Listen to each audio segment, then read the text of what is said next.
This audio is brought to you by Muslim Central. Please consider donating to help cover our running costs and future projects by visiting www.muslimcentral.com/donate. سيدنا ومولانا محمد وآله وصحبه ومن اجتبى. اللهم علمنا ما ينفعنا وانفعنا بما علمتنا وزدنا علما. اللهم اغفر لنا ولوالدينا وارحمهم كما ربونا صغارا. In the name of Allah, the most beneficent, the most merciful, there is no God but Allah. And Muhammad sallallahu alayhi wasallam is his last and final messenger. May all the peace and the blessings be upon Rasulullah sallallahu alayhi wasallam, his family members, his followers, including us. Ameen. May Allah forgive us, may Allah forgive our parents, may Allah forgive our spouses and children, and may Allah forgive anyone who taught us something good. Ameen. Let's start with a few questions. Anyone has question before we go through, inshallah, our subject today? Anyone has question, please? Feel free.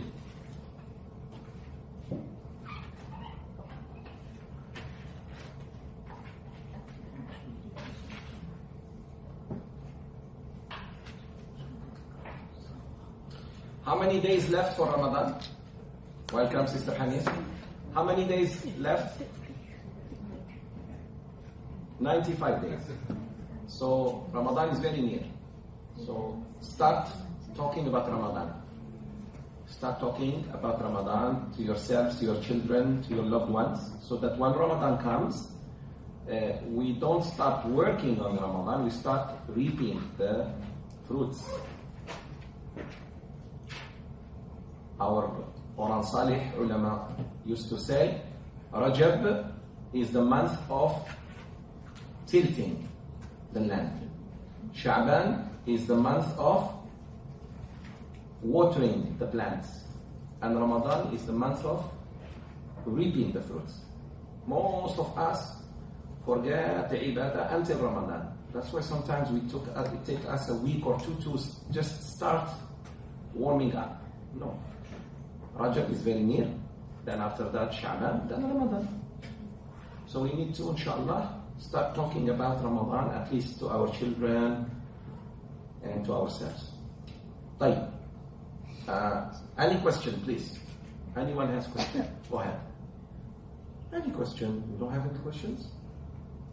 I used to have many questions to my Sheikh. We have a lot, but now cannot think. Yeah, when you see me, you forget. Like me. Okay. Today, inshallah, we will cover something very interesting when it comes to, let me just find the page, when it comes to Muslim family. Since the Muslim family is where the problem is. If we fix the Muslim family, we may fix so much of our ummah. You know the ummah, the Islamic ummah, is a group of societies. And those societies are made of families. And a family is made of individuals. This individual will marry one day and become husband and wife, spouse. But do you realize that your children also give you something? When your children are born, you are born too. Do you realize that or not? Okay, listen to me here. A man and a woman get married, right? Can we call them parents? No. They are only husband and wife. But when Allah gives them children, their parenthood is born too. So when it's because of the child that Allah has given you that you became somebody else. You were a normal single individual. Then you became married, husband and wife. Then when Allah gives you children, you are born too. As what? As another person. Which is parent. Then you are born one more time. When Allah gives you grandchildren, you become grandfather and grandmother. You forget you are actually in birth. Then you die. Then you go back to Allah single. Even your chuchus cannot help you. So what to do? Should never, in every birth Allah gives you, You should never forget Allah. From the day Allah gave you birth and you are single, lost, confused, don't even know where you are, then Allah guides you, looks after you, you become strong, you get married. That's your second birth. Now I'm no more individual. I am Wife. husband and wife. Good. Then after that, Mother. I am father or mother. After that, Grandmother. so, and then you go back to وَيَأْتِينَا فَرْدًا. He returns to us single. You come single, you go back single. So may Allah have mercy on us, make us realize this.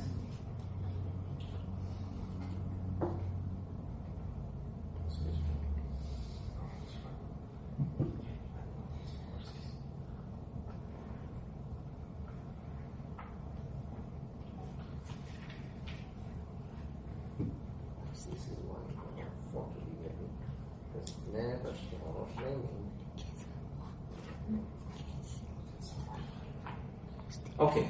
الحمد لله رب العالمين والصلاة والسلام على رسوله ومصطفاه الأمين. اللهم اشرح صدورنا للإسلام واهدنا لاتباع سنة خير الأنام سيدنا محمد عليه الصلاة والسلام. الحمد لله. The issue of marriage, my sisters and brothers, it's a very serious issue. And we need to talk about it. Not because you are married or not married. By the way, even if you are not married now, let's say you're divorced or widow or widower, this issue touches you. Your children one day get married, your grandkids. So you better have that knowledge to give it to them. So don't say, I'm not married, so it doesn't interest me. In the contrary. How about if Allah decides to give you a spouse? Then you say, let's go back to those lectures. There is a knowledge you must have. Even if you don't practice that knowledge. One day, I was teaching tayammum, fiqh. I was teaching the fiqh of dry ablution. And some brothers in America, they thought they don't need that knowledge. They admitted to me later on, when Hurricane Katrina, do you remember, 2005, hit Louisiana. So bad. SubhanAllah. So bad. It was amazing. So, because they were stranded there. Although there is plenty of water, but you cannot use the water. Why? Because the water is contaminated. So they were on their ceilings, on top of the ceiling, waiting for rescue, for helicopters to come and rescue. He said, Sheikh, I remember all what you were saying. And I realized that how fool I was, because at that moment I thought of that fiqh of tayammum that you used to teach, and we thought, what is this? Look, you are surrounded by water, but you cannot touch. Because the water is infested. Bodies, human bodies, is filthy. Sewer, crocodiles. You go down to make wudu, crocodiles. Good for you. Now what to do? Tayammum. Tayammum. So he realized, oh my God, I should have. I said, good for you. I said, good for you. Crocodile should eat you, not just... Because when Allah gives us a chance to learn and we think, oh, this is... Wa alaikum salam. We don't need this. You don't need this.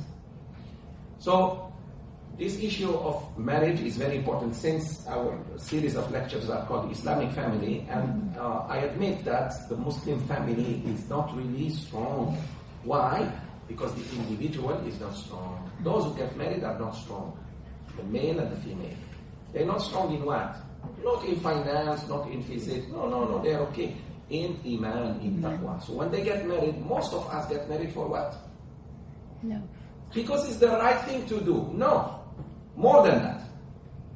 It's a ibadah. It's a worship. You need khushu' in marriage.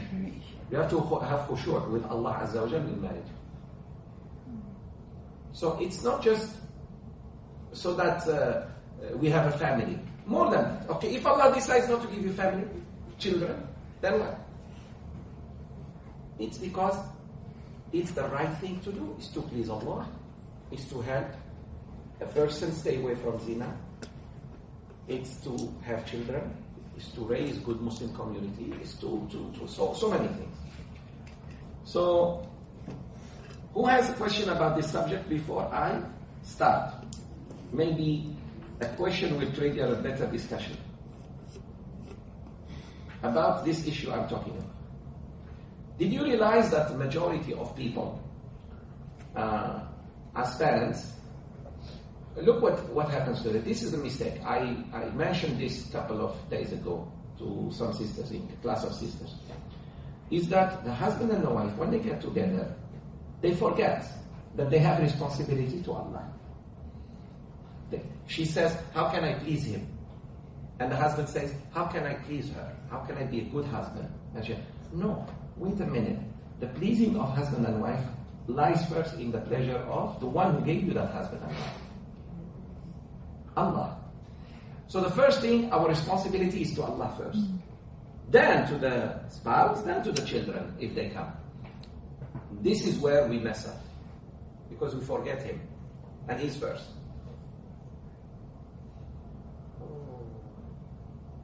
Many of us in the marriage, they forget that they have right to Allah. For example, what pleases Allah first? For example, my wife is asking me to do something, but it's Dhuhr time.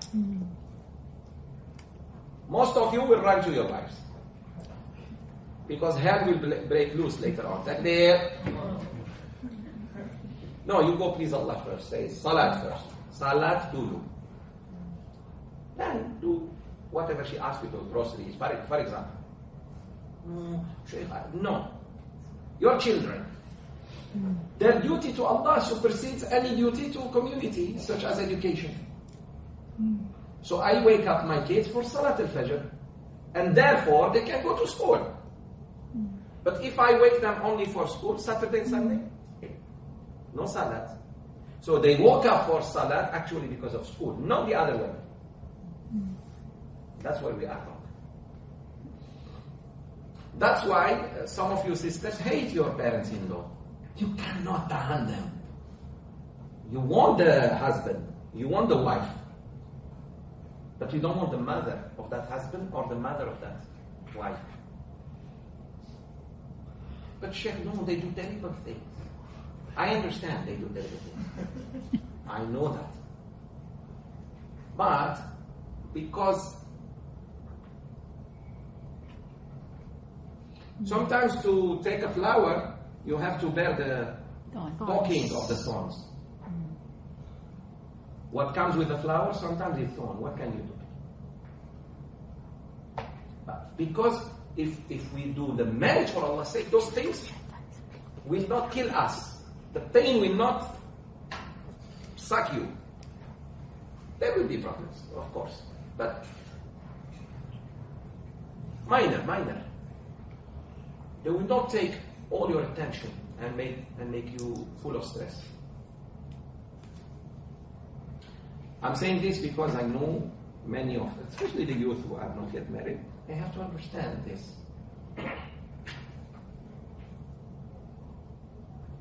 And maybe that's your only Jannah, your in-laws. You were so sabar, and they were really nasty, some of them. But that's your Jannah, what can I do? If Allah shows you another trial, you say, okay, the in-laws. When He shows you, for example, amputation of a leg, cancer, you say, okay, I'd rather stay with my father-in-law, my mother-in-law than serious. Because you can't. Or extreme poverty or whatever. Right? So, sabar, my dear sisters and brothers, and understand that marriage is not fun. Marriage is an institution and ibadah. Ibadah. And in ibadah you have to have sabr. In order to pray Dhuhr on time every day, you need sabr. Fajr on time, sabr, a lot of patience. Ramadan, 30 days of fasting, ibadah. Hajj, sabr, someone push you, is being disrespectful. What can you do? You want to reply and be like him, go ahead. Lose your Hajj. Zakat, not easy to give 2.5% because sometimes the 2.5% is a lot. But you forget that it's a lot because Allah gave you so much. To give 2.5 million, it means you have 100 million. If your zakat is 2.5 million ringgit. It means you have 100 million, mashallah. You forget that.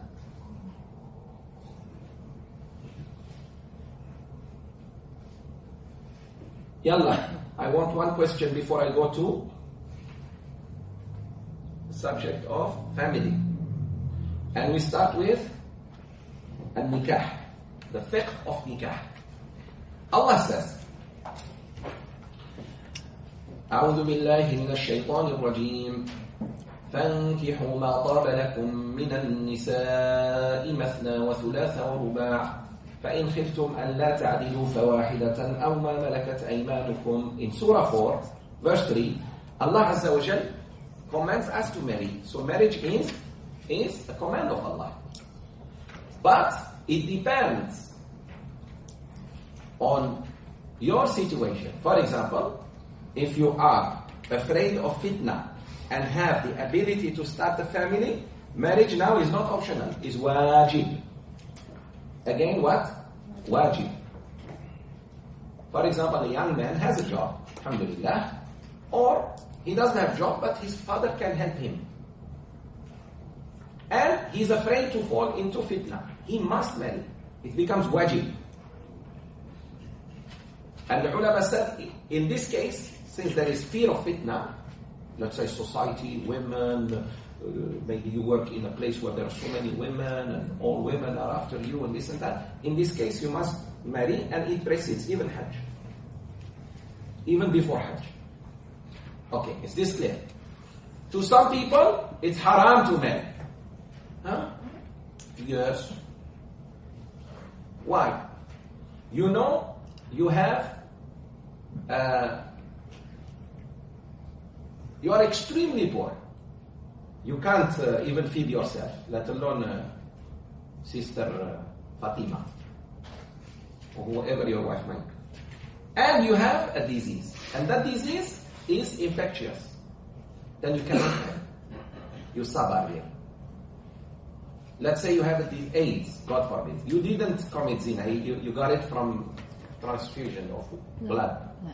In this case, no. Because you're going to infect a sister and children.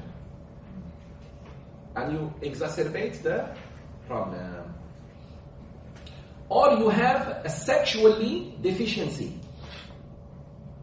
You know yourself.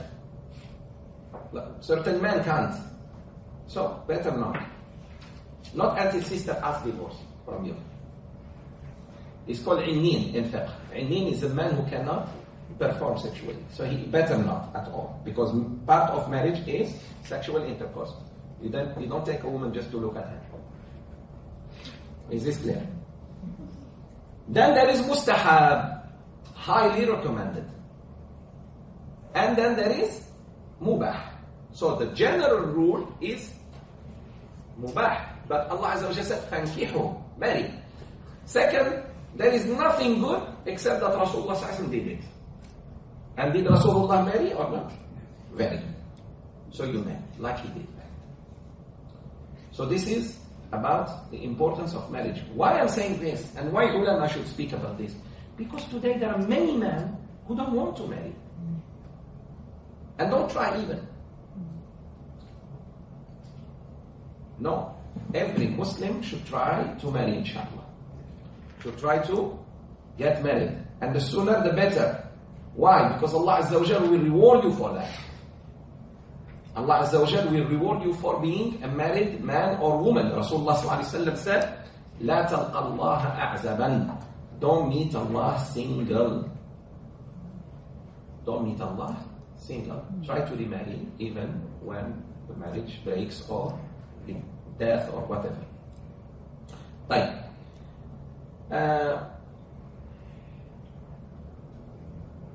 This marriage that you are about to do, or you are in already, is it too late, Sheikh, to renew my intention if I marry for love? And I told you never fall in love. Marry, but don't fall in love, because when you fall, you hurt. Jatuh, sakit. Yes. And I told you the real love comes after marriage.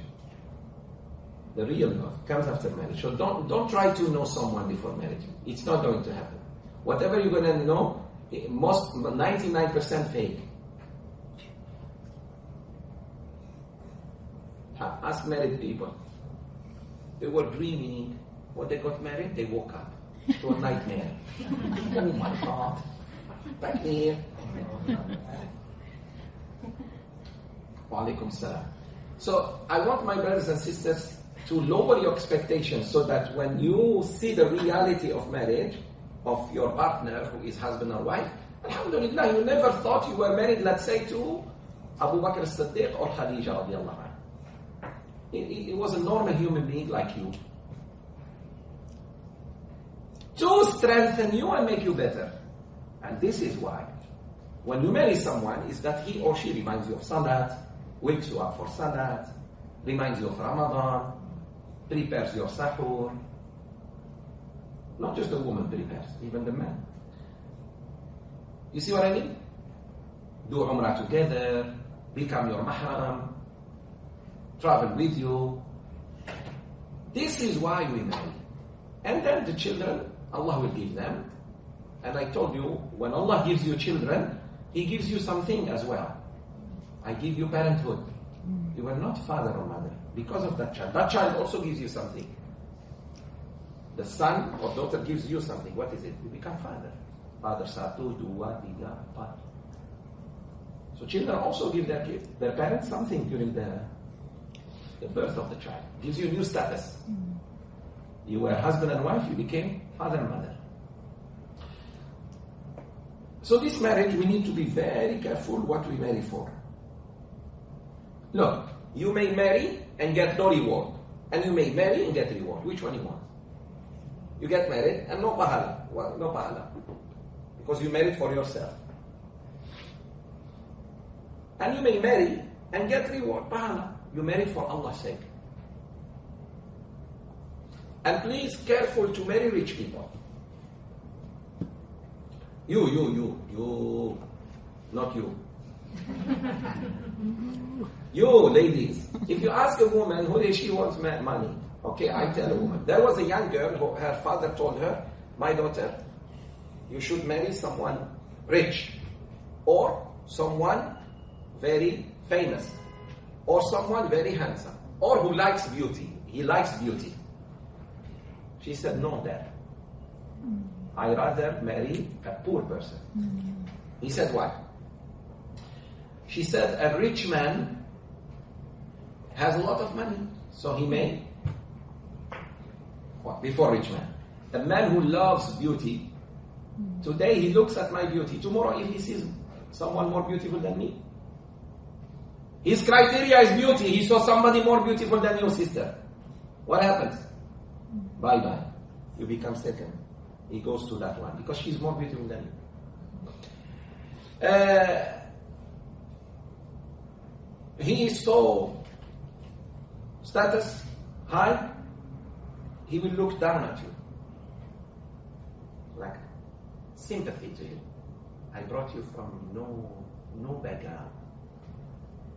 And if he has a lot of money, his money makes him think about another. Women will be after his money. Let's say he is not a man of women, but some women don't care. She wants to be second and third and fourth. And even concubine, no problem. Just give me money. This is true. If it's not in you, it's in other women. Just ask the datos. Everybody who is dato, ask him. Tuck me here. Then he asked her, why you want a poor person? She said that because when he's poor, he will be stuck to me. And very true. So a happy woman is not the woman who looks for wealth. She looks for a person of her level. And when they grow up in wealth, he will never forget that she is part of him. I mean, she helped him, he who he is. So I'm not saying don't marry rich women or rich men. I'm saying do not look for that. Do not look for that. Because when Allah takes that thing away from the marriage, then what do you? Sister, you will fight for divorce right away. Because you married him for that thing. So Rasulullah ﷺ warned us. He said, man should look for a woman. There are 4 reasons for a man to marry a woman. 4 reasons. Her beauty, her wealth, her status, and her religion. There are no other reason. Think about it. Is there anything else? A man, when he wants to marry a woman, either he wants her beauty, she's beautiful, or he's after her money, he knows she's rich, or she is, from big family in the land, or religion. Rasulullah said, take the one who is religious, you'll be safe. Your marriage will be safe, you'll be happy. For a man is 2 things, not only one. Rasulullah said, don't look for a man just because he prays, or he's always in the masjid. That doesn't make him a good husband, necessarily. Look at how he deals with others. So akhlaq, meaning mu'amalat. So his religiosity, good, must. Does he pray? Does he go to the masjid? Is he respectful? Is he fasting? Alhamdulillah. His deen is okay. But what else? His mu'amala. Look at him when he buys and sells. Look at him how he deals with his parents. Is his mother very important to him? Because any man who is not taking care of his mom will never take care of your sister. You are not the woman who gave you birth.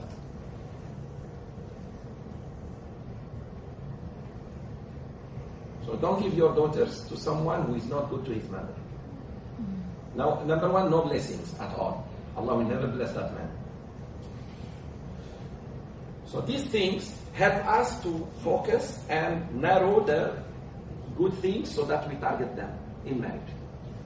Now, those who are already married, both husband and wife, attending classes like this, you will help them greatly.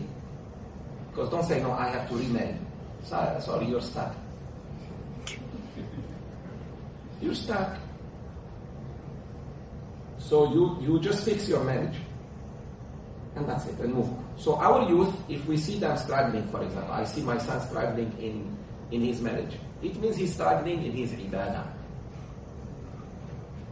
Really. And you can see this when one of either the husband or wife become more religious. This happens a lot to sisters who, mashallah, return to Allah. When the husband doesn't, definitely it will break. But when there is effort from both, it will work. It will stay. Okay.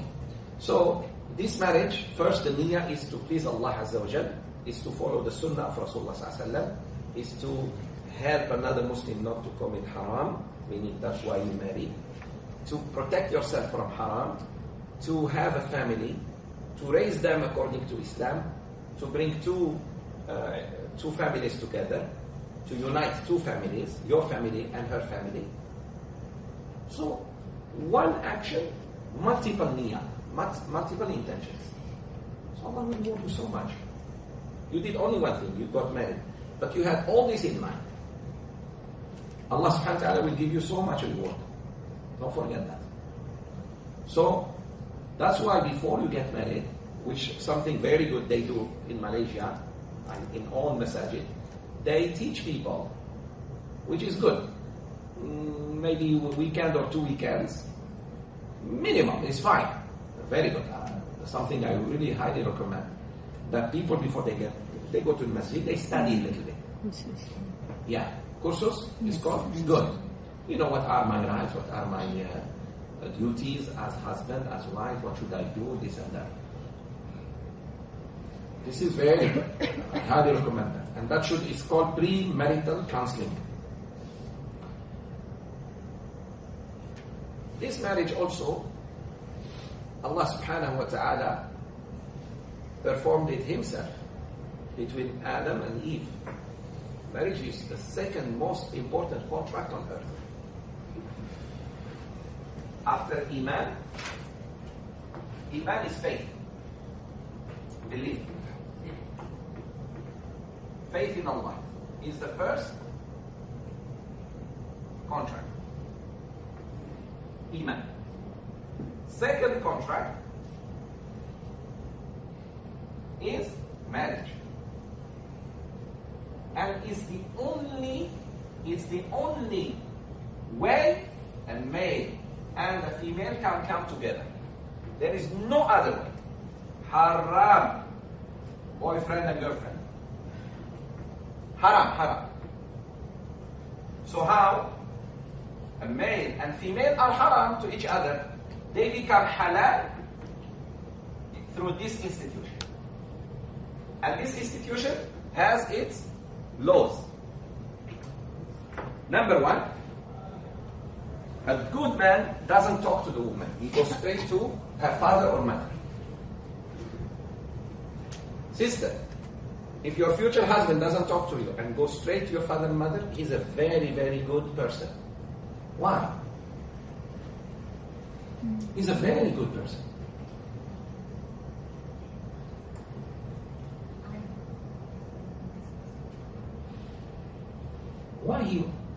Why he's a very good person? But Sheikh, if he speaks to me, I'm not going to eat him. It's okay. No. This man respected you so much and respected your parents. You are the daughter of someone. So he asked about you and went. So no, why he didn't tell me? He surprised me. Well, it's a good surprise. When he surprised you with the ring, you're happy. When he surprised you by talking to your father first, so a good boy will not talk to the girl first. He will go to her father. And not even to her mother. If she has a father, he goes to the father. She's the daughter of someone. And then talk to him with his family. If he has family, with his family. If not, he takes few friends. But youth, don't take only youngsters. Always take somebody old who knows you, wise. Especially in this culture. In the Malays, they don't want kids to come talk to them about the marriage. They want someone. Because they feel comfortable. So, yes, uncle, this and that. Let the person talk on your behalf. And alhamdulillah, if they accept and move to the second step, which is, let him come, we see the family and this. And you lady, don't be surprised. Be thankful to Allah that there is someone interested in you. What do you think yourself you are? The beauty and the beast? No, you want to know someone. You want to play that drama. No. Adam, alayhi salam, was wondering. Allah created for him, from him, a woman. And he said, you see that woman? He said, yeah. He said, she's yours. Did you say, no, let me know her first? Let's date under a tree of paradise and see. And she would say, no, I would like to know him first. Yalla, habis, you know each other after. When you work with people, do you know them first? I cannot work with him until I know him. So you date every colleague at work. Here. Yalla, stuck, halas, man. Start working. But with time, you start knowing who is who. The Quran didn't tell you just parachute on someone. He didn't say that. The Quran said, if you want to know someone, there is a way. What is it? I call it halal dating. What is it? Number one, parents know. Second, in front of us, there. We are sitting here, you are there. In our knowledge, the boy and the girl who are already, the boy interested or the girl, and then they're talking to each other. To know a little bit. Of what? Not, I really like you. No. What's your concept of marriage? Concept of marriage is a philosophical question. Takbir, my brother also asked, calling from France. You wait too. I'm in class. I'm in Ibadah.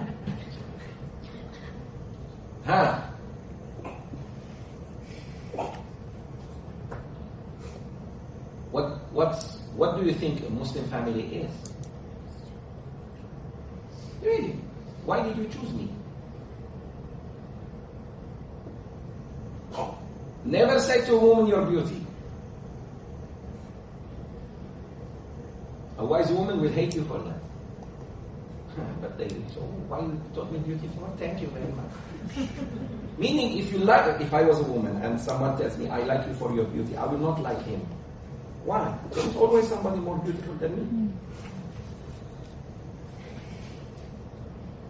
I think totally different than you, I know that. Takbir. Serious. I saw that, mashallah, you are a good sister. I saw you going to the masjid. And I always ask Allah to give me things like this. Fine. What do you like in this dunya? What type of sport? It's okay. You know, that's all. Later on, when you marry, you tell her how much you love her or how much you hate her. No problem. That man.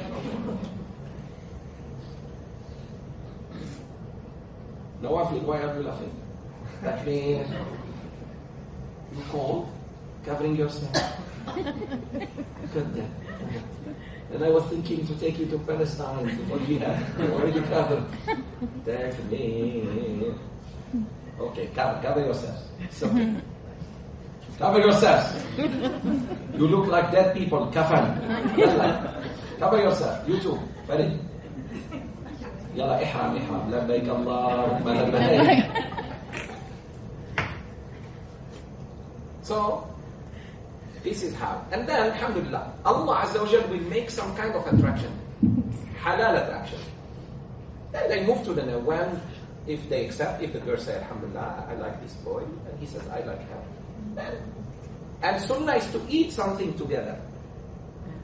They eat something. While the parents are sitting there, the boy and the girl may eat something together. Why? SubhanAllah, the hikmah.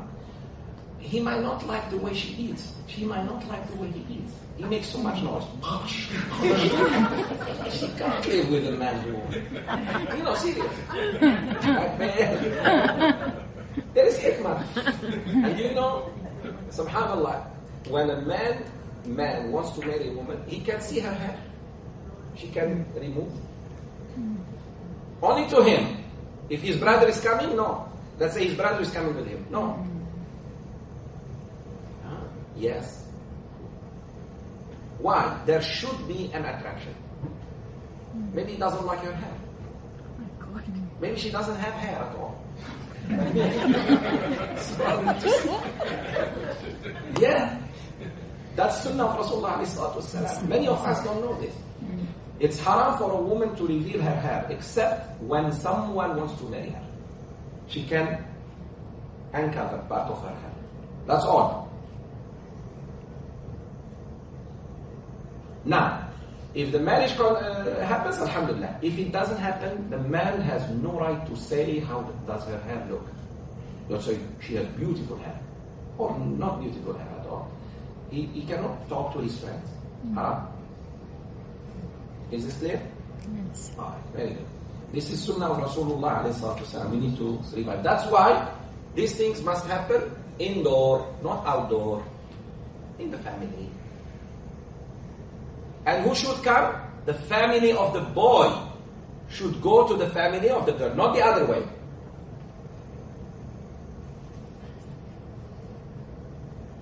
You should never accept that your daughter takes you to see her future husband. No. When they marry and finish everything, visit each other, no problem. But the sunnah is that the man goes to the woman and ask her hand and give her something. We will talk about the conditions of marriage. So this is the sunnah of Rasulullah in marriage. And all the Sahaba married like this. All the Sahaba after Rasulullah taught them, they did this. And it was so simple. And I warn you, my sisters and brothers, about making it too long between fiancé and marriage. Don't make it long. No more than 2-3 months. 3 months is already too much. You know how many people called off their marriage? Because they knew everything. There was nothing left to know about you. I already knew how you think, how you get upset, when you get happy. Halas.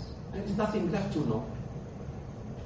I just heard 5 years. 5 years together. Right before the marriage, call it off. What is this? Haram. That is haram. So, when a man, for example, asks the hand of a sister, 2-3 months later they have to marry. That's it. So parents make it easy for your kids. To protect them, and so that also shaitan doesn't play with them even when they are engaged. Khalas. You marry, you go. Now they become, alhamdulillah, sons and daughters. Oh, they come visit you, you go visit them, alhamdulillah. They are married. This is the sunnah of Rasulullah alayhi salatu wassalam. It was also his sunnah to make the dowry very low. Do not ask too much. Your children are priceless, my brothers and sisters. But let's say you have a daughter. What do you think if you make it difficult on your future son-in-law? And let's say he can't afford. Is that the value of your daughter, my brother? That's all she is. 100,000, 200,000, 1 million, billion. That's all she is. And this is psychologically what will break the marriage. Rasulullah said, أكثرهن أيسرهن بركة. Sorry, astaghfirullah. أيسرهن مهرا أكثرهن بركة. The women who ask less dowry will have the more blessed marriage. The most blessed marriage is when the people make it easy for the young man who is coming to marry. But you don't ask too much. But if Allah gives you, be generous to your wife. Later on, let's say you are a student now. Later on, mashallah, you start working, then be generous with your wife. And if Allah has given you, no problem. Let's say her father asked for 1,000 ringgit. And you have, give 5. It's okay. Because it comes from you. It's not a tax that they ask you to do. And one thing, sisters, I warn you, I counseled many, many people in my life.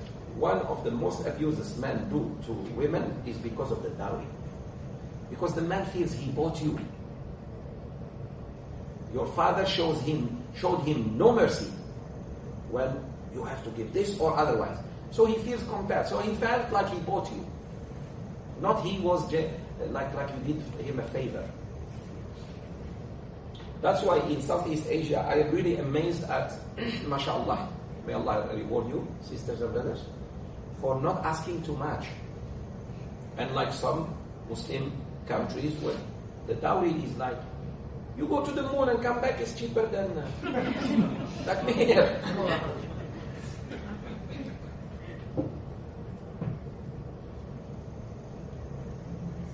They turn off people. That's why there are many sisters down in UAE not married. Rich cannot marry. Because the parents say, and the culture, the pressure of culture is like, you are too cheap to be married for this. So there is someone, now many women without marriage. Getting old, 30s, 40s, 50s, not married, never been married. Money they have.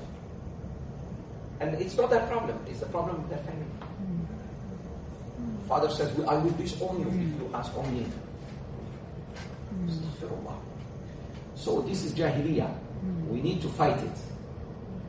We need to fight it.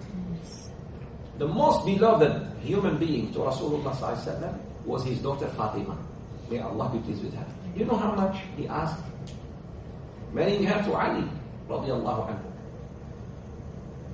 He asked Ali, what do you have? He said, Ya Rasulullah, I have a pot, an iron ring, a ring of iron, not even silver, and skin of a goat. He said, give it to her. Take her. Sisters, pot, not thermomix, pot, cooking pot, and a skin or sajada, what we call sajada today, and a ring of iron to put as a sign she's married. That's it. This is the most beloved woman to Rasulullah ﷺ, his own daughter. He gave her for that. That's it. He knows she will be happy with this man. He's a real man. He knows who's Ali. He raised him. He knows this boy doesn't have money, but he has all the love Fatima needs. He's a man, he will stand up for her, defend her, everything. Sometimes we sign the signature of our daughter's unhappiness. Okay, my daughter, I want you to be unhappy all your life. Go to this idiot. He has money, but he has doesn't even know what is today. You ask him what is today, he says, huh? I think it's Monday. Because he's living in, I don't know where. Games. He's always with games.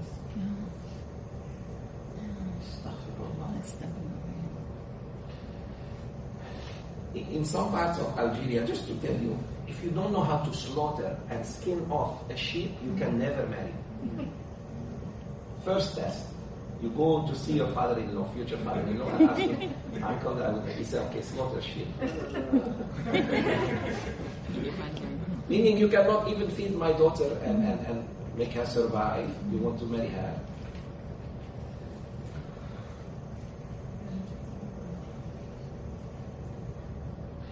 How many of you hear this? Someone coming to ask you the hand of your daughter or sister or whoever, and then you hear someone asking him, okay, when is Salat al-Fajr?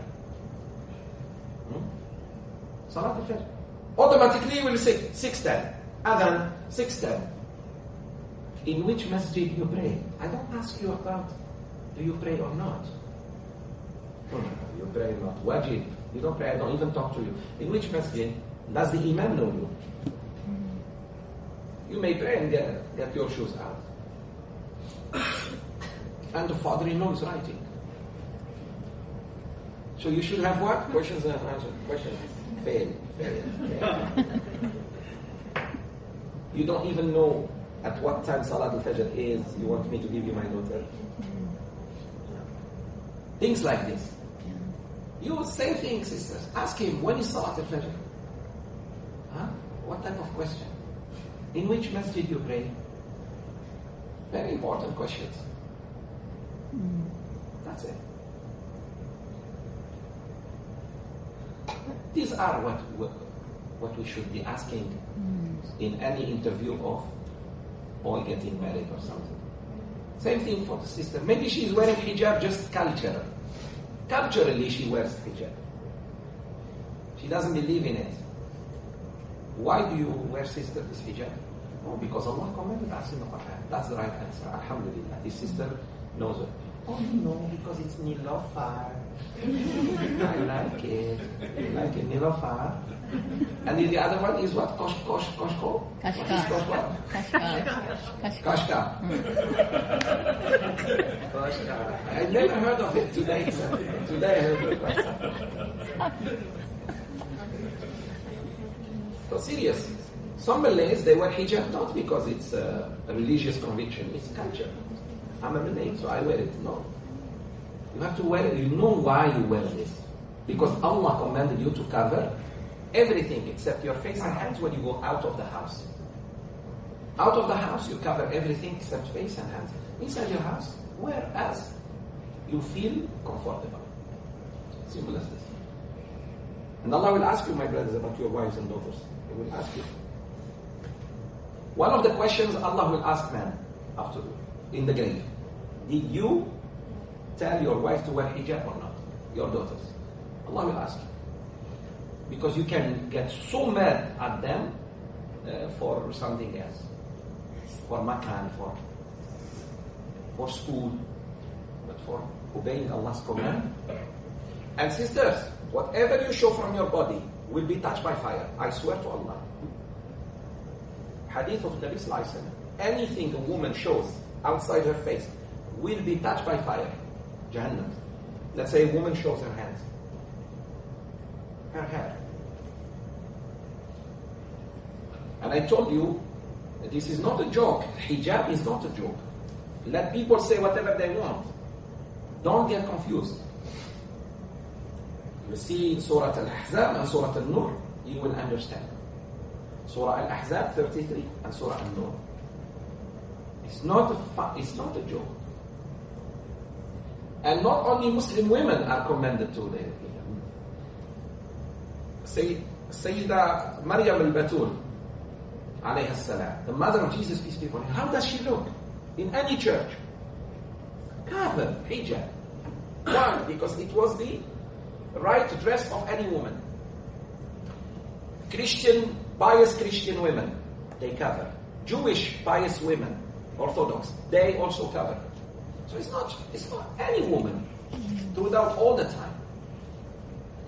Adam and Eve, alayhimus salam. How did Allah show them that He's angry with them? When they ate from the tree. What happened to them? Their clothes fell. It means I'm angry. So it's a form of anger of Allah if a woman is not covered. And the more she reveals, the more angry Allah is at her. That's the proof. Why it wasn't another sign? Why not an angel say, hey, Allah is angry at you, you ate from the tree.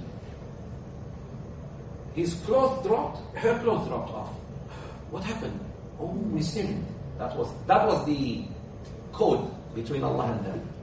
So women who do not dress properly, they are actually incurring the anger of Allah, my sisters. Careful. Wear hijab and be good. And you will wear it anyways. It's white hijab. It's called kafan. But it doesn't count. You will enter your grave with it. Remember? Why we cover even men and women, subhanAllah? Think about it. You're dead. Why just we don't bury you like that? You're naked. Why waste clothes? Even in death you cover. Because you're going back to Allah. But Allah wants you to see your covering in dunya. Before you come, you were forced to be covered. SubhanAllah. So, this marriage, my dear sisters and brothers, is a big ni'mah that no one should say no. And ask Allah for the best. And don't stop. Don't think, I think I will never get married. Never say never. Never say never. Sauda binti Zum'a, may Allah be pleased with her. She was in her 60s when she got married with Rasulullah. She was older than him. She was the best friend of Khadija. Salama, Safiya. Allah may give you, don't worry. Just keep making dua to Allah and fear Allah. Fear Allah. And good news, any sister who doesn't get married in this dunya, Rasulullah ﷺ said, she will be married in Akhirah to either a prophet or one of the most heroes of Islam. Imagine, sister. But you feared Allah. You never tried, to play games. Halas. You wait, make dua. And you brothers, don't look for, I don't know who. Lower your expectations. Lower your expectations. That's my nasiha to myself and to all of you, inshallah. Okay. Any questions so far?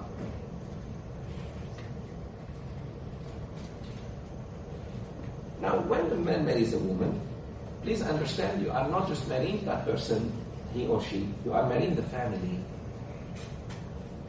And that your spouse, when he or she married you, that doesn't mean they have no relationship anymore with their families. When you marry someone, doesn't mean you cut him off from his or her family. So, sunnah of Silatul Rahim. If her mother is sick, she doesn't have to tell you, please, let me go stay with my mother. You should be smart enough, say, please, stay with your mom. So that she does not feel like she's neglecting. This is sunnah of Rasulullah and vice versa. When your mother-in-law is sick, sister, don't wait until your husband says, let's go.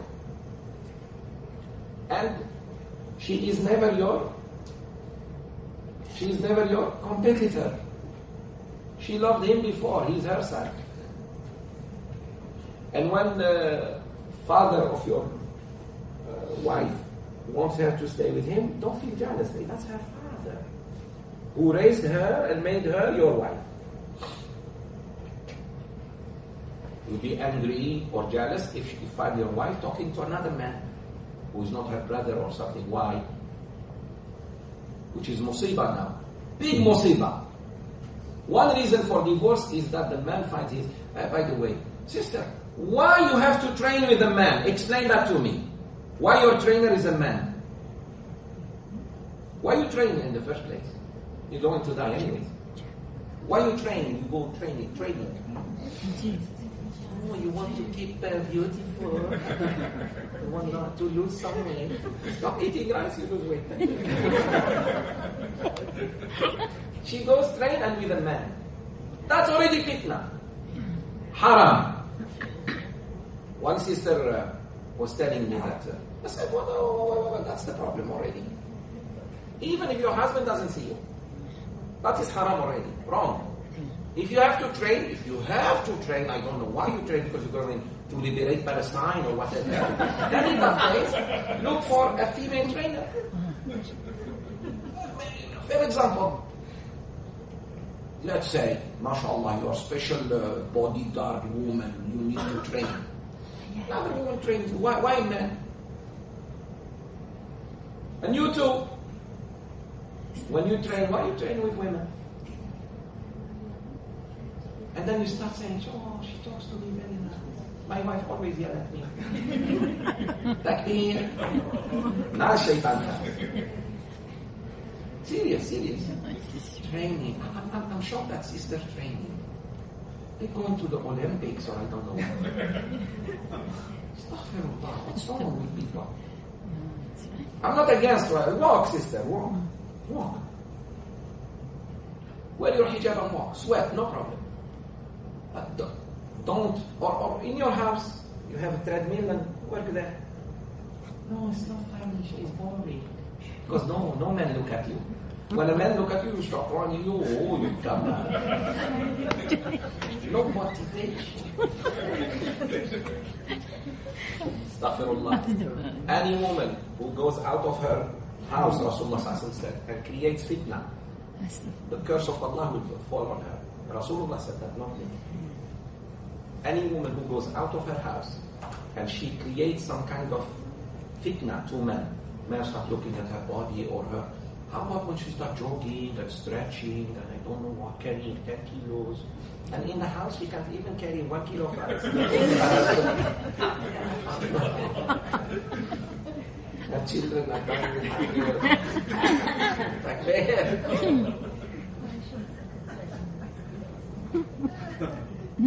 I'm coming to you, wait.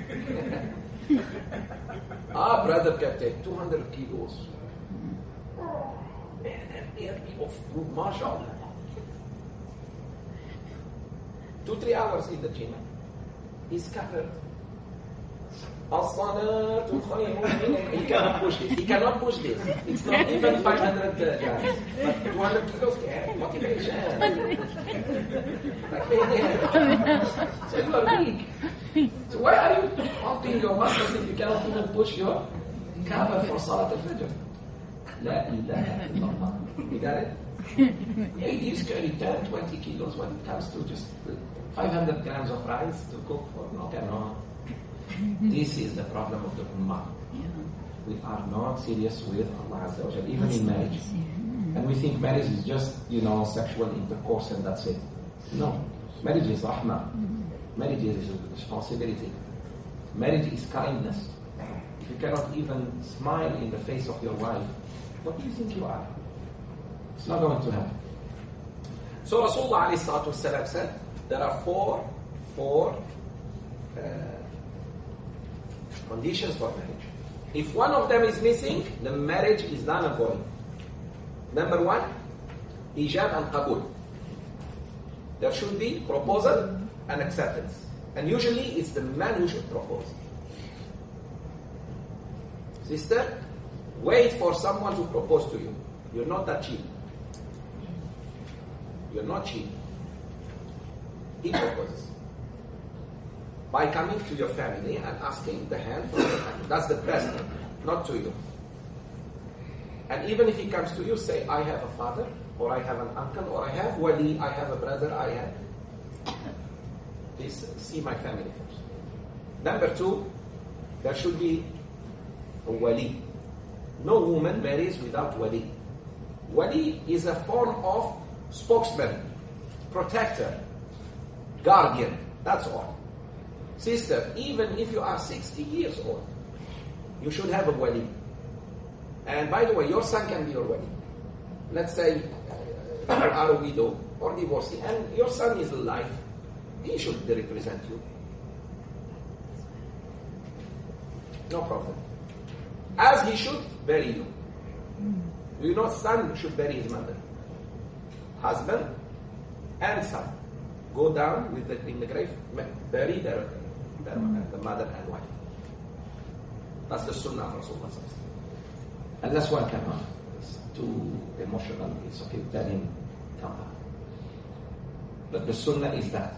So if a woman, let's say, she is divorcee or she is widow, her son, if he is alive and mature enough, represent her. But why the wali?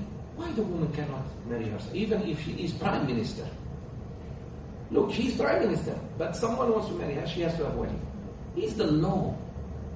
No shit, it doesn't make, it makes sense. You are not prime minister of your husband, by the way, that bear. Let's say you are prime minister and your husband is married. You cannot rule over him at home. He rules over you. You take revenge from him in public life. But private life, the last word is his. Which is difficult to do. Because we mix between the... So, a woman should be represented. Why? Allah knows us better than we know ourselves. When a man talks to a man, it's not like a man talking to a woman. When he's talking to a man, he has more respect to that female than if he talks to her directly. Because simply he is biased, he wants her. But here there is her son, or her father, or her sheikh, or someone representing. Then, tomorrow if there is misunderstanding, you go back to the wali. You already have problem with her. How can you talk to her? Then you go to the wali. Oh, I see.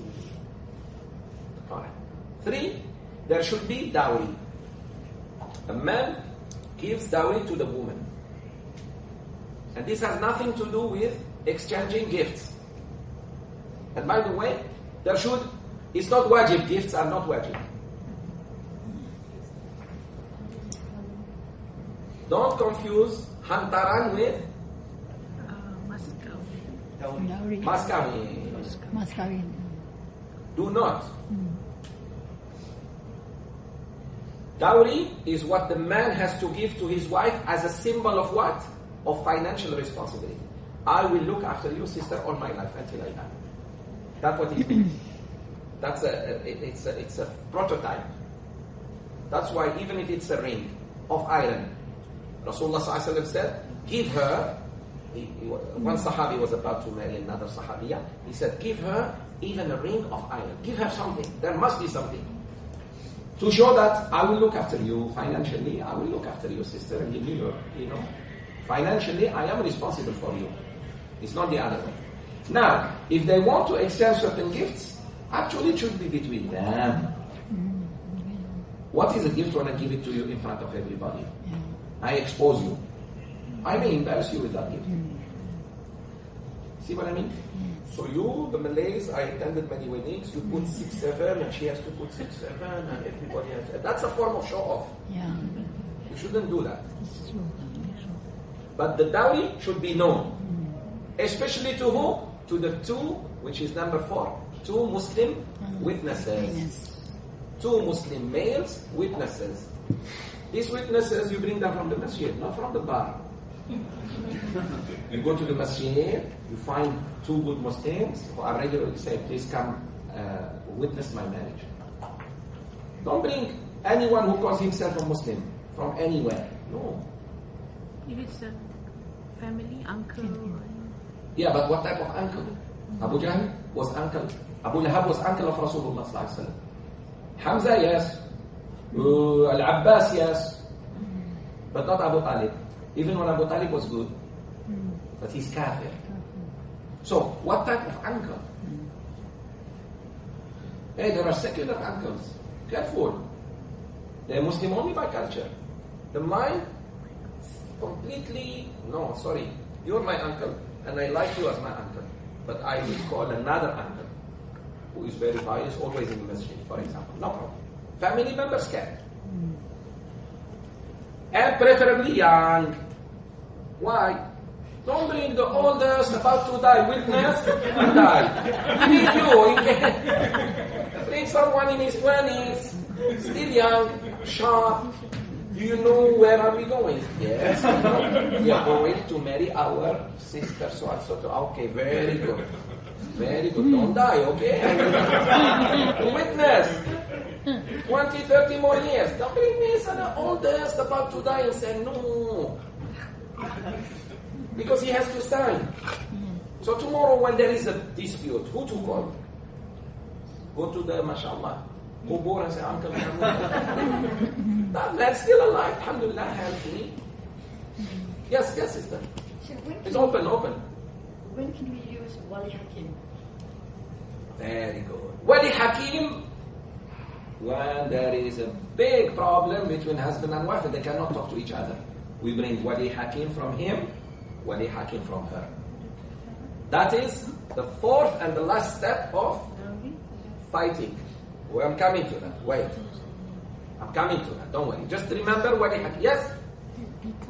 Which card? What's that? Coming? Yes, come in. Come. Most welcome. Someone is parking? No, it's okay. She? I said half an hour. I have to attend the grammar class. How come it's empty? I was rushing. I'm so sorry. It's Sheikh. okay. I was rushing to be please allow So me. maybe someone is someone coming? Someone coming to Nobody the coming. There's place? so many. VIP park. VIP. Oh, okay. Sabar, my brothers and sisters. But I don't blame these guys. These guys, they are doing their job. I will never get upset with these guys. Honestly. Yes. Even when they don't, they know it doesn't make sense, but they are paid for that. Sabar, inshallah. Allah gives you Jannatul Firdaus. But please never block exit or entrance. What are the 4 conditions of marriage? If one of them is missing, the marriage is null and void. Number 1, Hijab and Taqwa. Proposal and acceptance. Good. Number 2, and Wali, guardian, representative of the female. Number 3, dowry. Who gives the dowry? The man. Do you know in India it's the woman who gives?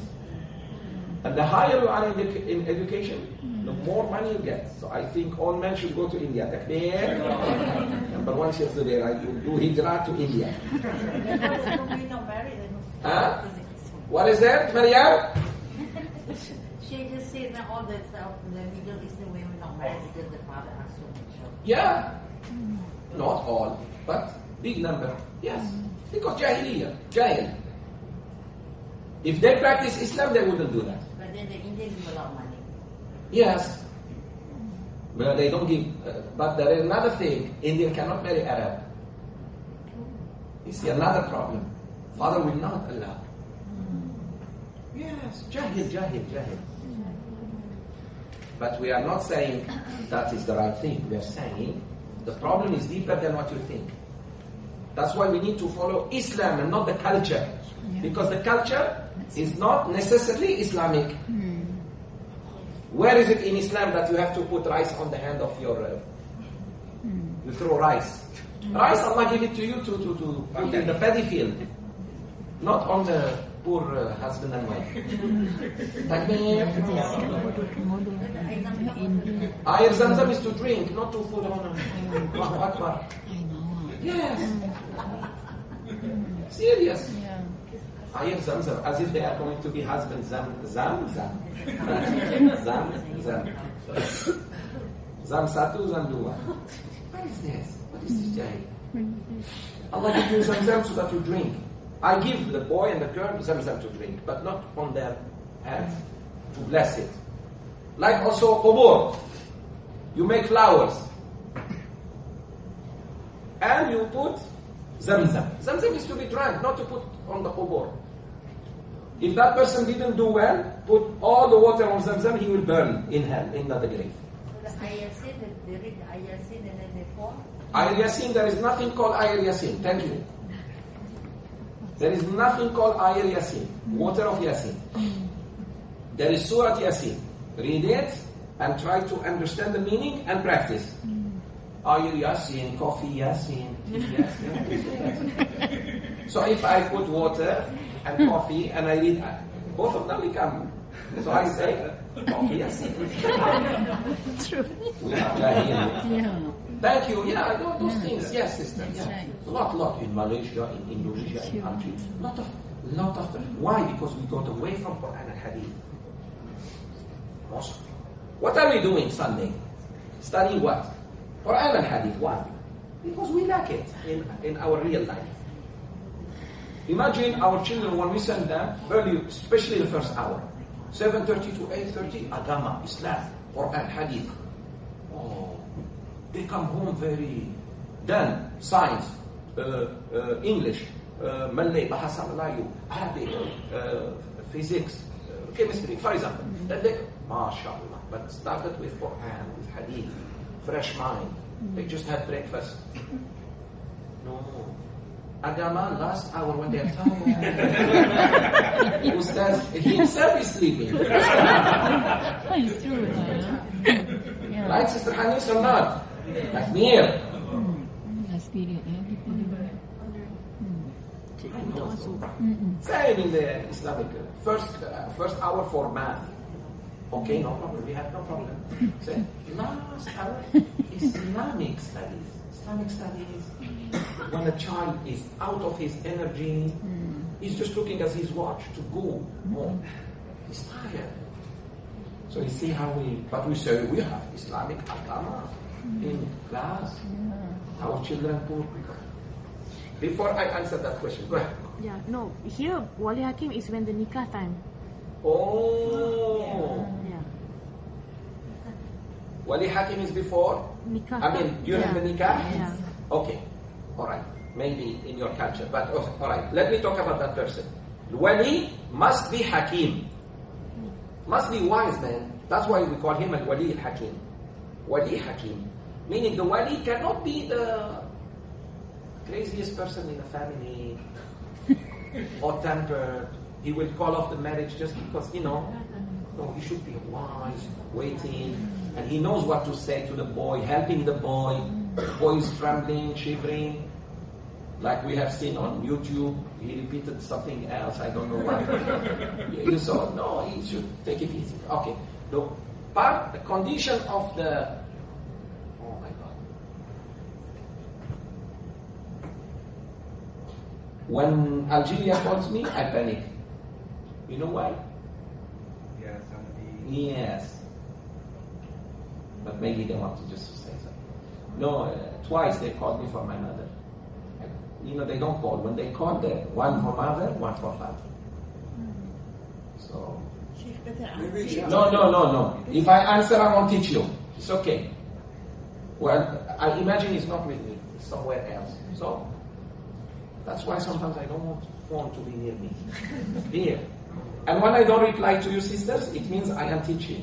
You have to understand this, and brothers. When you call and I don't answer, it means I'm busy. You think I'm like you, my phone always in my hand? Like me, sleeping with it.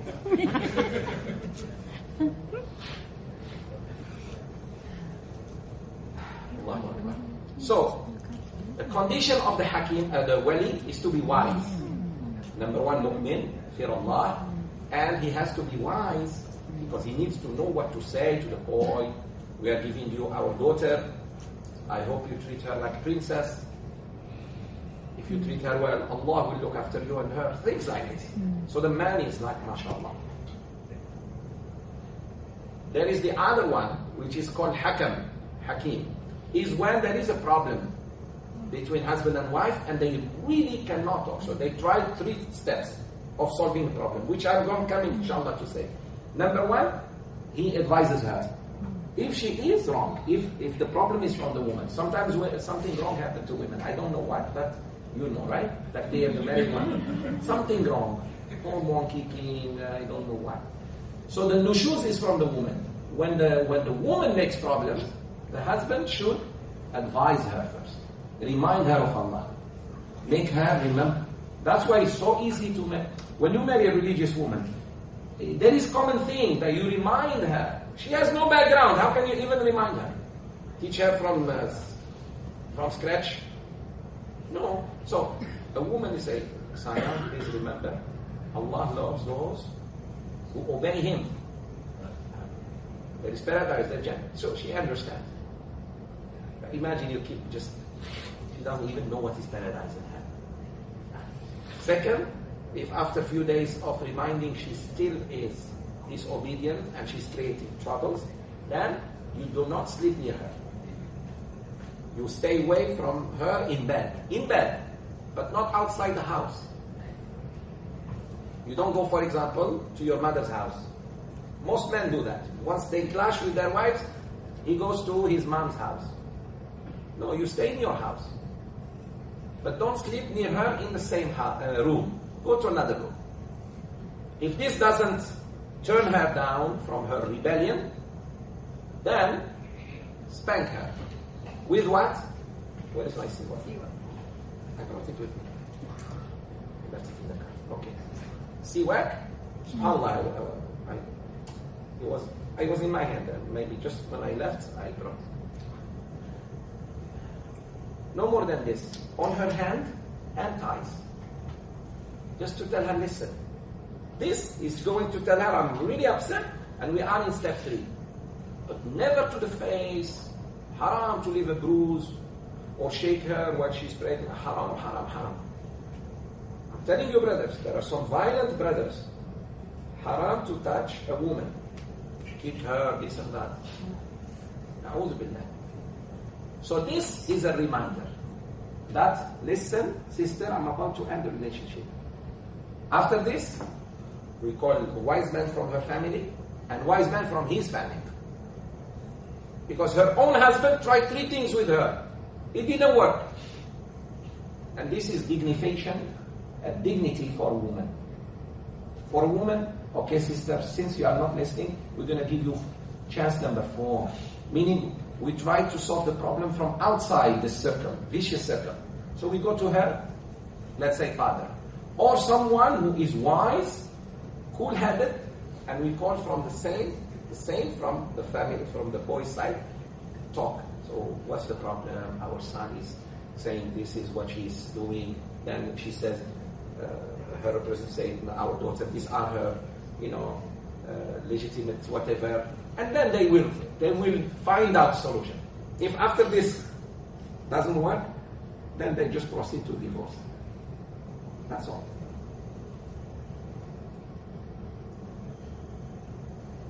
This is Islam. We are not like Catholics lying, like divorce is prohibited in our religion. Divorce for the Catholics is something bad if you do. In Islam, when it becomes impossible for a man and woman to live together, they better end the relationship. They better end the relationship. And it's haram to speak bad about the other person. Most people, when they divorce, each one will try to speak bad about the other one. No. Because he's still your brother in Islam, she is your sister in Islam. So, speak nice or say nothing. Don't try to say, you know why I divorced? Because she never prayed Qiyamul Layl. Qiyamul Layl is Sunnah. Not you. So you are fool now. At 10 a.m., mashallah, as if he was in the Palestine jihad. No. So please, sisters, if you ever divorce, God forbid, brothers too, don't say nothing about that person. Because he or she is still your brother in Islam, sister in Islam. Don't say something bad. So the wali must be wise. And no sister, under no circumstance, should accept a marriage without wali.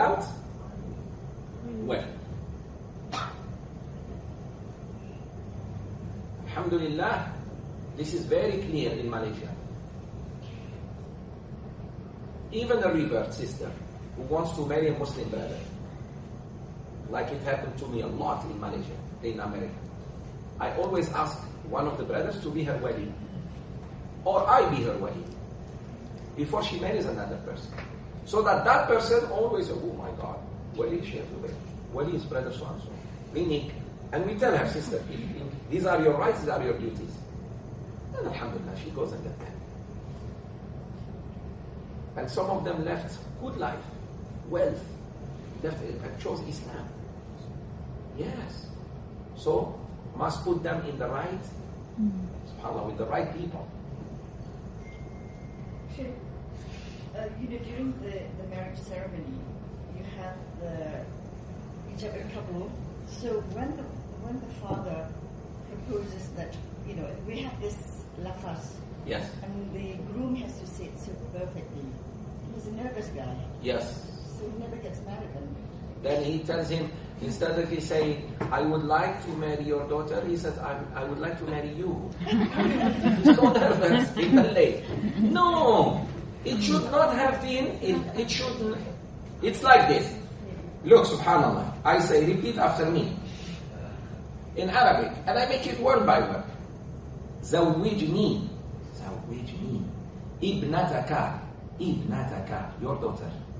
على كتابي الله upon the book of Allah وعلى سنة رسول الله. Then the brother is shivering, and then I said, man, while we are performing it, they didn't tell me you know Arabic. Oh, it feels good. I speak, yeah, you did very well. He's relaxed now. He's an American kid who became Muslim. He's getting married. See what I mean? Make it easy on him. Then I say, what you said is, allow me to marry your daughter upon the book of Allah, and the Sunnah of Rasulullah sallallahu alaihi wasallam. And the father say, qabiltu, I accept. That's it. Yalla, makan, binu, bye, thank you. That's it. You have to blah, blah, blah, blah. Where are we going? This is how easy the Prophet used to marry. زوجني ابنتك على كتاب الله وسنة رسوله صلى الله عليه وسلم. قبلت. That's it. What do you do here? What do you do? We have to see what Yes. we have to, how many thousands or whatever it is. When it's real, they don't say it. If it's millions, they don't say it. They just mention 370 ringgit in Darul Ihsan. Senango Darul Ihsan. How about the 10 million? That's only the. Don't make it. Very good, sister. Do not make it difficult on people. That's not the deen. The deen is so easy. Maybe in Malay, I said to him, sir, please, word by word. Saya, mahu. Easy. Saya, mahu, kawan, it's already. That's not his language. Long. Yeah, no. It is secretive. Bit by bit. It's okay. To make the parents feel good and this and that. Lafaz. You in Malaysia, Malays, lafaz. One breath. Yes. نويت صلاة الظهر 4 ركعات already confused ركعات الله أكبر already ظهر عصر now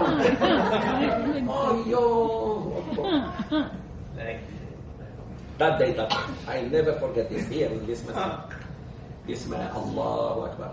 We were praying and this man came near to me. I don't know why Allah wanted me to. He's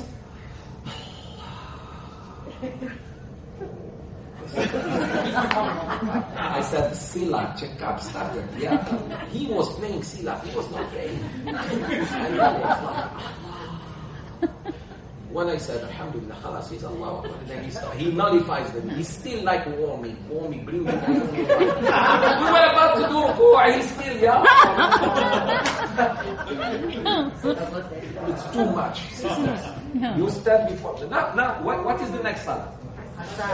Thank you. When we stand there, are we going to pray Taraweeh? Maybe Taraweeh. No, it's Asr. Allahu Akbar. Straight. Alas. Make it easy on you and on us, please. And he came near me. And I no, I was going to. Just tell me, brother, say Allahu Akbar.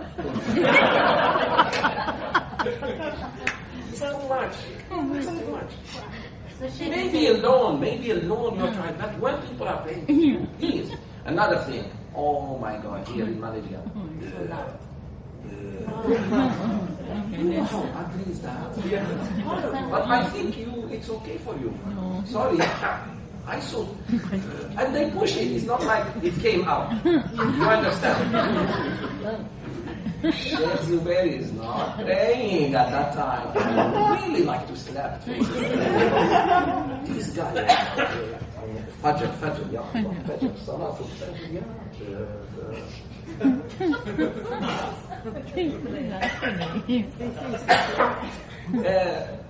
is it in your culture okay to do no? Because why men do it? And they do it like a nerve. Because the food has a lot of onions.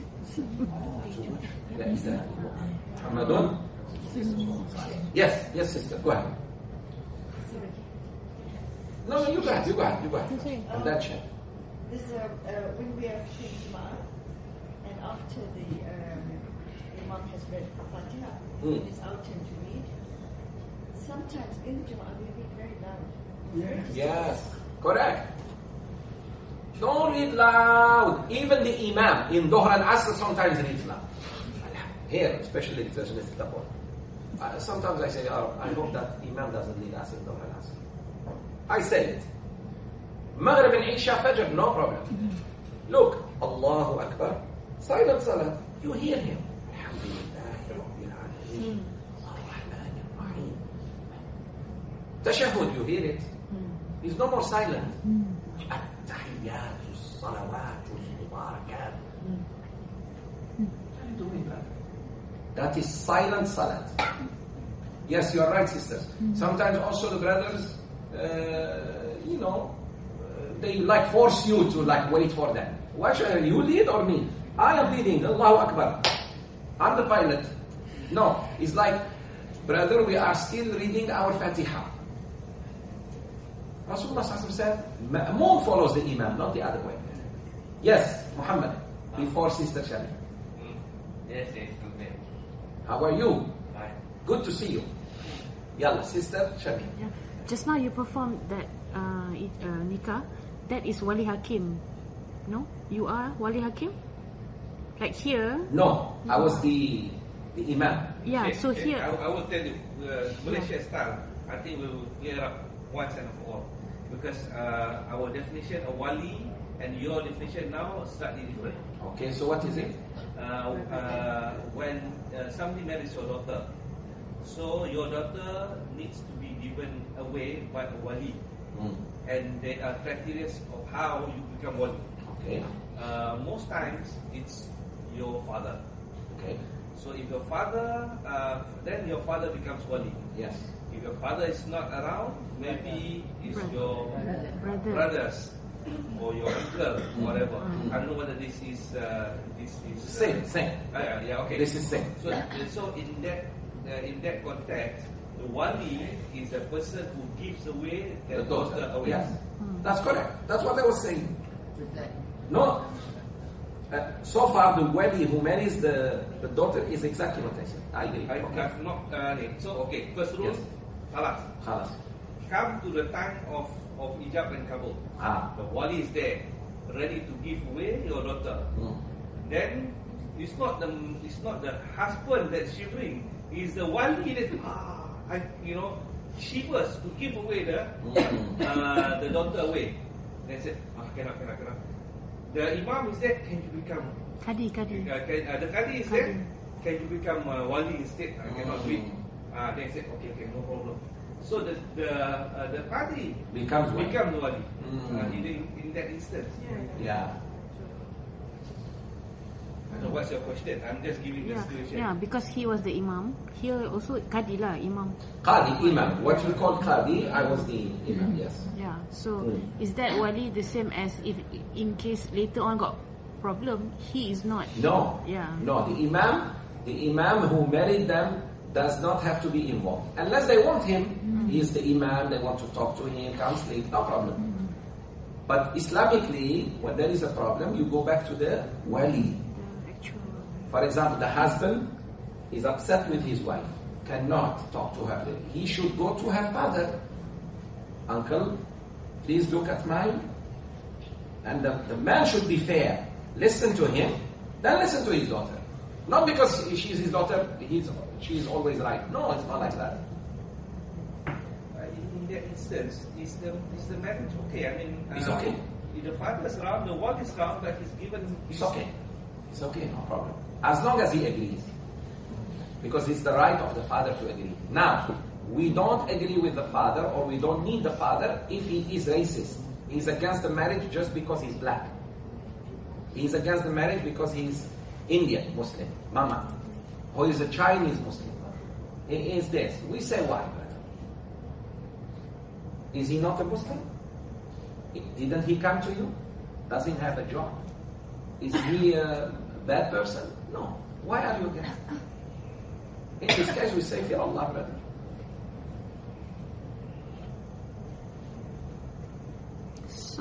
So to perform the nikah, you don't need the wali chain. No. Anybody. Okay. But preferably, that's why we said to the husband. What did we say to the boy in the beginning? In the beginning of the class, what did I say? He goes to who? He goes to family. So when the man knows that this man came first to him, 90% he will agree. 90%. He didn't even go to the girl. He came to him. Uncle, I would like to ask you. Wow. But no, when the girl loves someone, plays a drama behind her father's back. When the father knows, he has full right to get angry. Because they didn't do it the right way. That's wrong. Yes? Any brother? Ask yes. Should the wali to witness the nikah should be the wali hakim? No. Wali hakim in case of problem? No. Very good. The wali who marries the girl, the woman, to another man, doesn't have to be the hakam later on when they fight. God forbid. And they exhaust the 3 first steps. Advising, maw'idah, still doesn't want to listen. Not sleeping near her, still doesn't want to listen. Spanking her and hitting her on her hand and her thighs, and still she doesn't want to listen. The hakim doesn't have to be father. Can he be the father? Yes. But doesn't have to be father. Could be somebody else. And preferably somebody not biased, because father biased, he will take the side of his daughter. We want to solve the problem. We want to save the marriage. So what are, for example, the concerns, the legitimate concerns of the boy? The boy says to his hakim. The hakim comes. And then the girl says to her hakim. These people are not biased. Maybe uncles, maybe friends, wise people, anyone. They will say, look, how can we solve this problem? Then they give their opinions. Then they call the boy and the girl and force them to this treaty.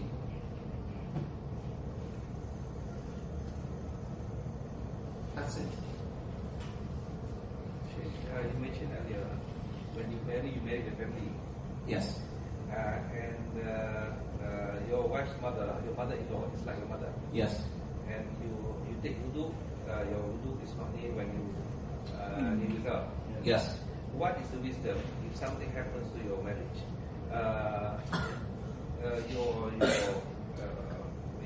Later on, you can still salam you. Yes, because she became your mom.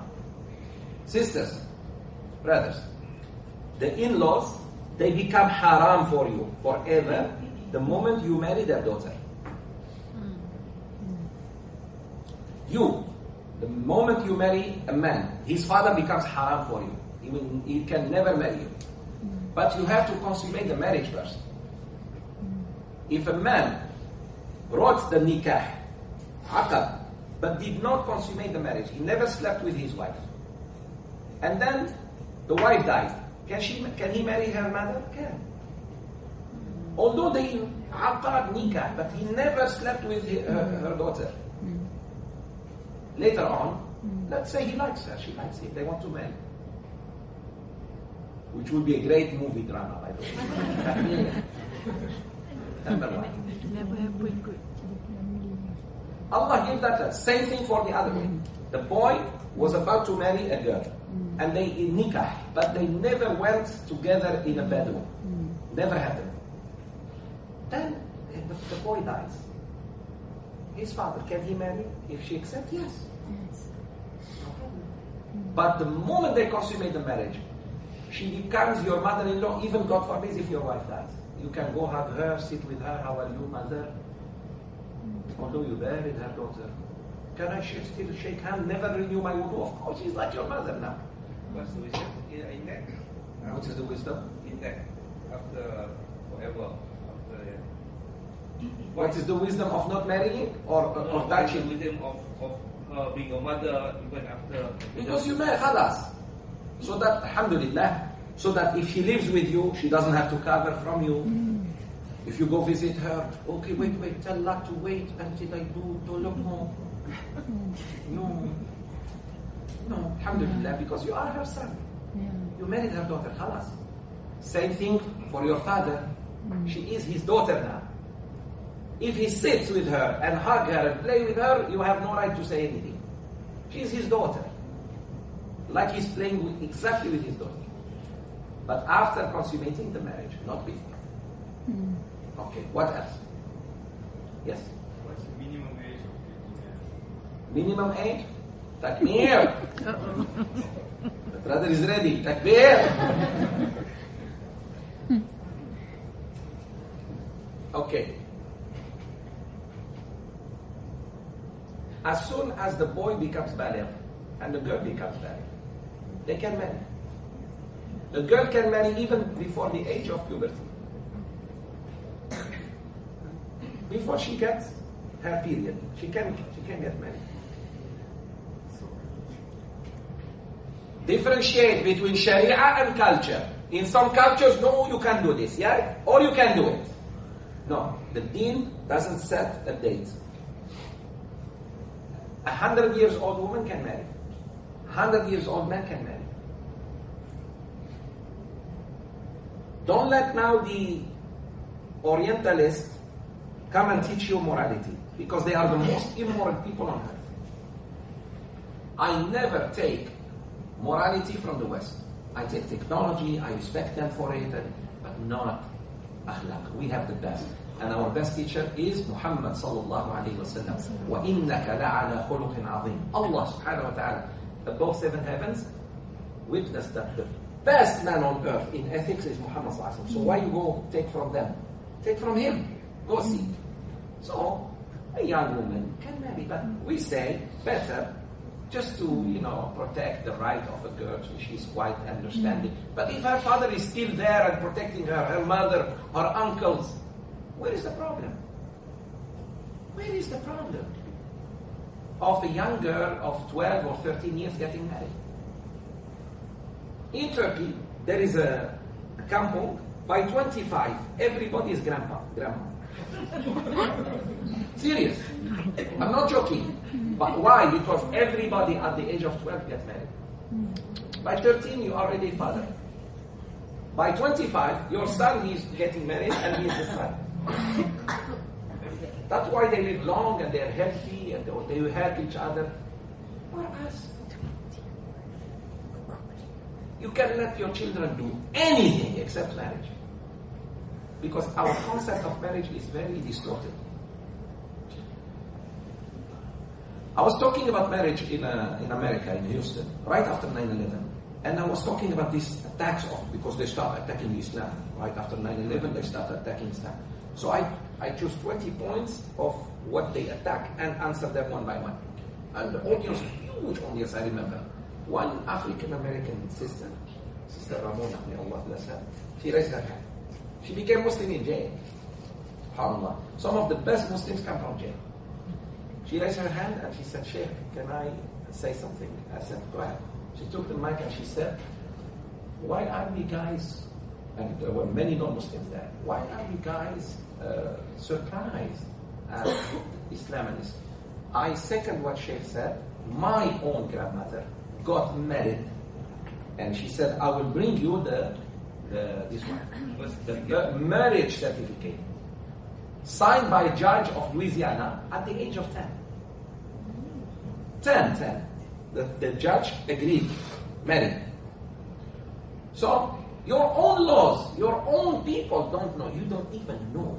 And you're attacking Islam for, because they were saying Aisha was very young when the Prophet was married. She's my own grandma.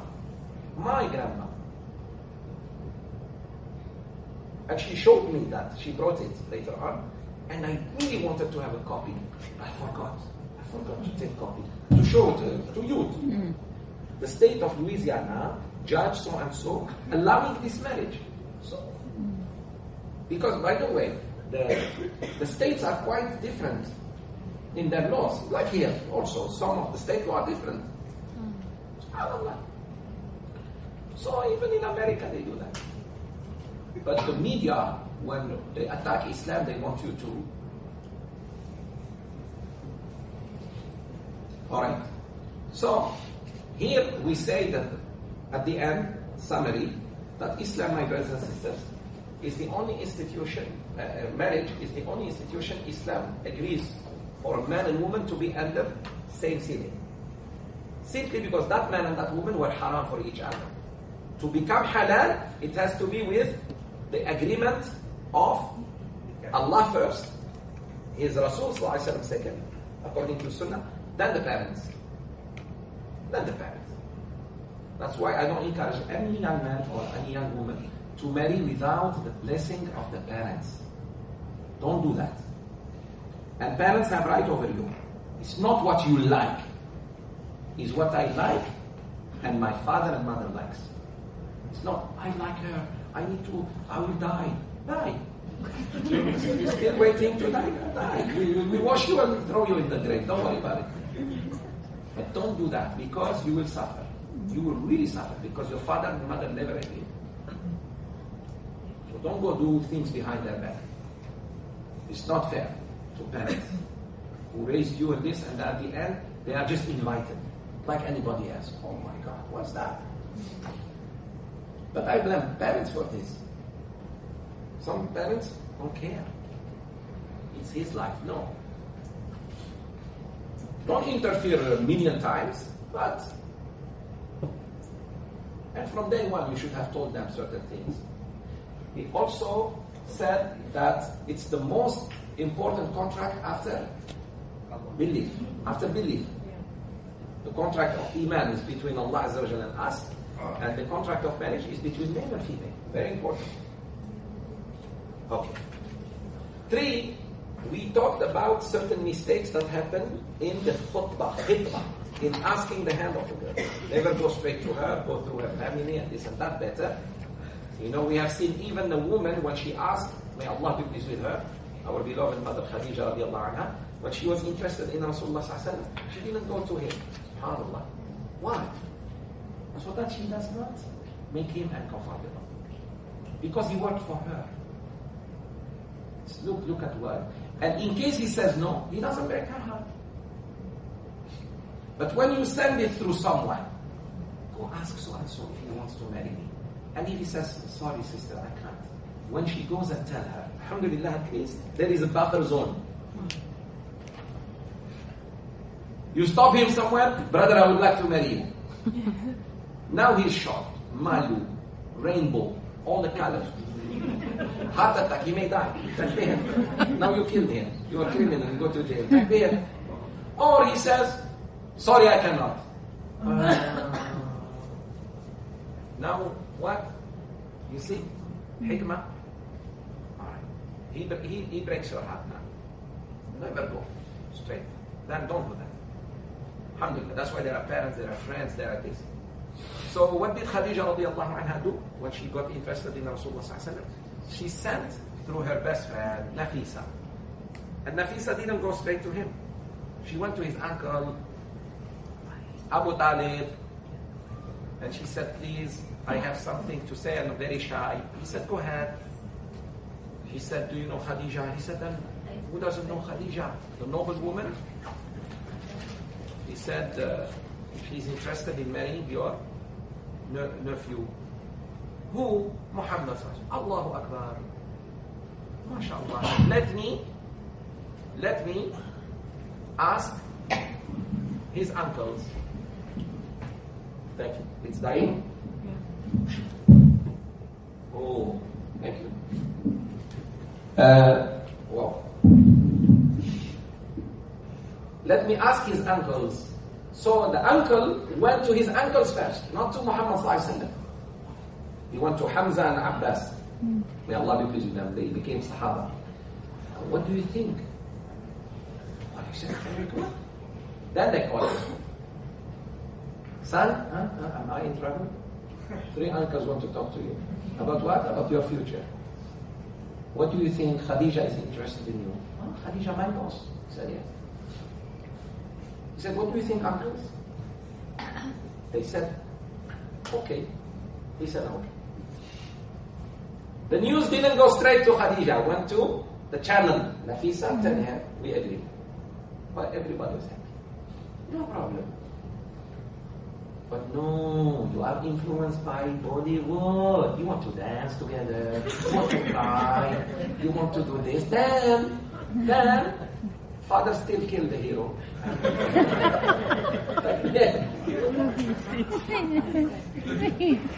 God, you're killing me with your movies. Yes. You know, I was fixing my car service. 9 o'clock, TV3, there is drama. 9 o'clock a.m., I'm waiting for my car to be serviced. So there is this TV3, I'm watching. Drama. Cinta. There must be Cinta. I'm always sad. That's Cinta. Cinta makes me sad. Sad. What is this? There are no subjects. Cinta hantu. No subject of movies. Heroes. You don't have heroes. I'm sure there are heroes. Should be violence, should be what is there? Drug, someone shot. What is that? Is that Malaysia? That's not Malaysia. That's what they want Malaysia to be. Malaysia is not cheating, alhamdulillah. Drugs, and always the bad guy bald. I'm careful. You see, they catch him in hospital. They take him from the. Ahmad, are you? I always think of you. I don't know why.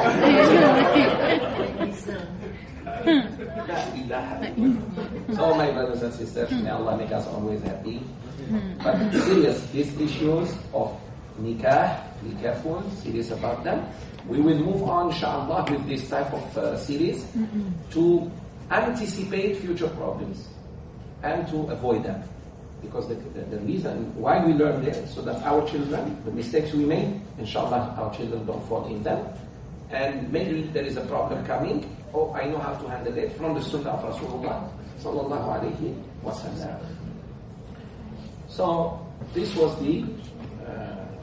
So now, can a woman propose to a man? Can, but this way, the Khadija way, for your own good sisters, because a man can say no, sorry, and if he's good, he will say sorry, sister, I'm not available.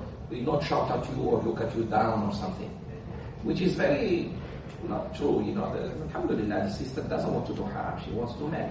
But careful, you are not dealing with Sahaba, you are not dealing with a noble man like Abu Talib, although he was kafir, but he was noble. And you are not Khadija, and the man you want to marry is not Rasulullah sallallahu alaihi wasallam.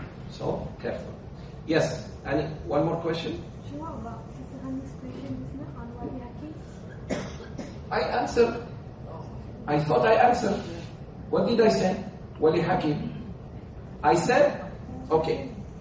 Sister Zurina, quickly. I said, okay, please, I'm not talking about Wali Hakim in your culture. I'm talking about Wali Hakim in Islam. Quickly. Alright, here. Forget your Wali Hakim, forget your culture for a while, okay? Go blank. Bismillah. Go blank. Go blank. In Islam, for a man to marry a woman, he needs 4 things. Number 1, 2, 3, 4. Hijab and qabul. Proposal and acceptance. Number 2, wali. This wali is not the Wali Hakim. Maybe you call it Wali Hakim. It's called wali. What's wali? Guardian. Mainly father. Mainly the father. He has that right. Even if he's not Muslim, by the way. Let's say the father is not Muslim. He has full right to give his daughter. let's say she became Muslim, and can we call him uncle? Yeah, what problem? He is not against the marriage. Okay. When he is against, we don't care about him. We find the wali or the sister. Then the two witnesses, Muslim witnesses practicing. Then dowry. Mahar in Arabic. Okay. This wali is not the same necessarily when there is a fight between husband and wife. Husband and wife don't agree, especially if the woman is rebellious. Let's say she wants to control him. She wants her way, which is very wrong. The man advises her first. She doesn't get it, he doesn't sleep near her. She doesn't get it, he rottans her. Where? On her hand and here. That's it. But with something no more than this. Maybe this much. That's all. Just to tell her sister, I'm about to end. After that, when she still doesn't go back to her common sense, we say, please bring a wise man. Wise man. And a wise man. From her family, from his family. It could be this one. Then he is called Wali Hakim. The Wali Hakim that you are talking about is the one who gives marriage, right? In the marriage. No, that's not. So that means our concept of Wali Hakim is not right. Huh? Our concept of Wali Hakim is not right. No, it's not. It's not. Linguistic. No. It doesn't mean it's not right. It means It's a linguistic. it's just your way you call him here. No, let me give you an example. Let's say I study overseas. Yes. I want to get married to a man. My father is far away. My brother is far away. So I can actually choose a Wali Hakim over there. Oh yes, but with the knowledge of your father. Yeah. But he doesn't have to be a Imam. Muslim. You say he doesn't have No. to No. I'm saying the father. The father doesn't have to be a Muslim. So let's say the parents are both different, Muslim and Catholic. Huh. Their father and mother, and then their kids end up Muslim, but the father still have Catholic. No, this marriage is haram. It's the other way. The mother has to be Christian, not the father. Father must be Muslim. We discussed this last week.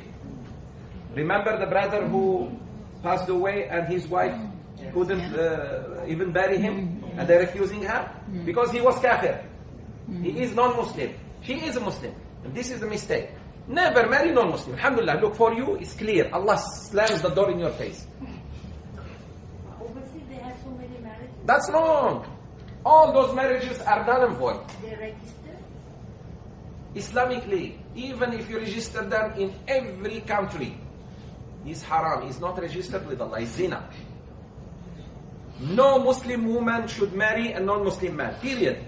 For us, the trial is on us. You are always like, oh, that's Christian. No, I told you even there are severe conditions and strict conditions about marrying a non-Muslim woman. Non-Muslim woman. Who is the non-Muslim woman that you can marry? Can you bring her from the church and from the synagogue? Maybe. Not from baseball match. Or from a bar and say, well, Allah allowed me to. He didn't allow you to that. You're just justifying that. So, when a man is Christian and the woman, that marriage is null and void. And we shouldn't marry their children unless they become Muslim and leave them. So that wali is not, we don't call him wali. So do you know that in Malaysia, a widow can get married to a man without a wali?